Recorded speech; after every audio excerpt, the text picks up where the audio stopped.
वीरप्पन के third episode में आप सभी का स्वागत है। मैं हूं नरेश दादीच। वंदे मातरम, जय हिंद, जय भारत।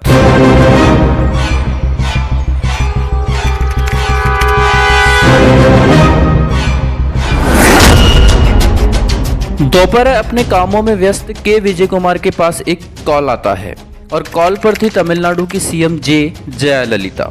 ये बात है लगभग 2001 के आसपास की। उन्होंने कहा कि तुम्हें आज से एसटीएफ का चीफ बनाया जाता है, जितना चाहे पैसा लो, जितनी चाहे फोर्स लो, लेकिन वीरप्पन के सीने में लगने वाली गोली की आवाज सीएम ऑफिस तक आनी चाहिए।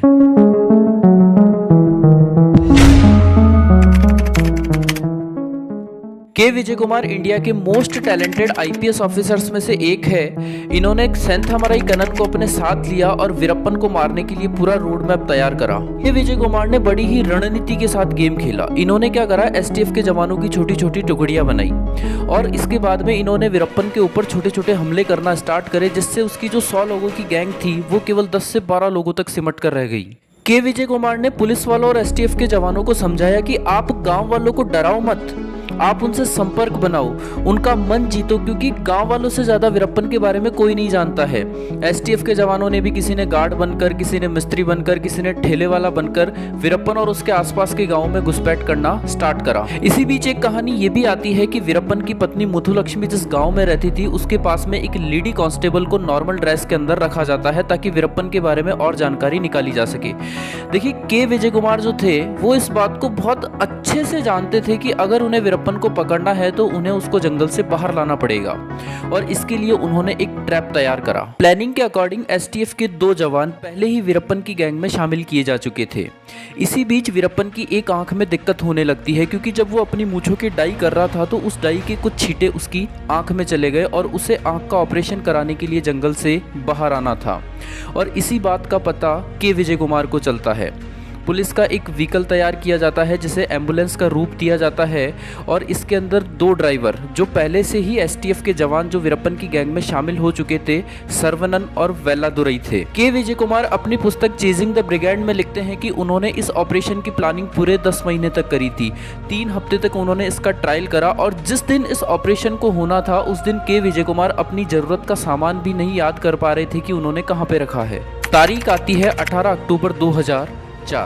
प्लानिंग के अकॉर्डिंग वीरप्पन और उसके 3 साथी एम्बुलेंस के अंदर आकर बैठते हैं। धर्मपुरी जिले के पपीरापति गांव से एम्बुलेंस रवाना होती है और जैसे जैसे एम्बुलेंस आगे बढ़ रही थी वैसे वैसे जंगल में छिपे बैठे एसटीएफ के जवान एम्बुलेंस की लोकेशन के विजय कुमार को भेजते रहे। कुछ किलोमीटर आगे चलने के बाद सर्वनन ने एम्बुलेंस के इतनी जोर से ब्रेक लगाए कि टायरों के जलने की स्मेल आने लगी। ये जो कुछ भी हो रहा था बिल्कुल प्लानिंग के साथ हो रहा था। अगले जो 2-3 सेकंड्स थे वो सर्वनन और वेलादुरई के लिए बहुत इंपॉर्टेंट, बहुत अहम थे। जैसे ही एम्बुलेंस के ब्रेक लगे वैसे ही सर्वनन और वेलादुरई एम्बुलेंस से निकलकर बहुत तेज रफ्तार से भागे। वीरप्पन कुछ समझ पाता इससे पहले एसटीएफ के जवानों ने एम्बुलेंस के ऊपर ताबड़तोड़ फायरिंग स्टार्ट कर दी। 338 राउंड गोलियां चलाई गई और वीरप्पन मर चुका था, क्योंकि 3 गोली वीरप्पन को लग चुकी थी। 20 सालों से चल रहा ये संघर्ष मात्र 20 मिनट के अंदर खत्म हो चुका था। धर्मपुरी जिले के एक हॉस्पिटल के अंदर वीरप्पन का शव रखवाया जाता है और कहा जाता है कि इसके शव को देखने के लिए लाखों लोगों की भीड़ उमड़ पड़ी, लेकिन परमिशन नहीं थी। और ऐसा भी कहा जाता है कि जिस दिन इसकी मौत हुई थी उस दिन इसके गाँव के अंदर उत्सव मनाया गया था, जैसे तो किसी राक्षस की मौत के ऊपर मनाया जाता है।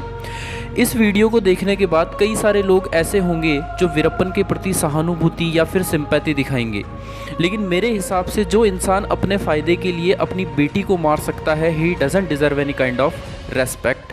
Thank you.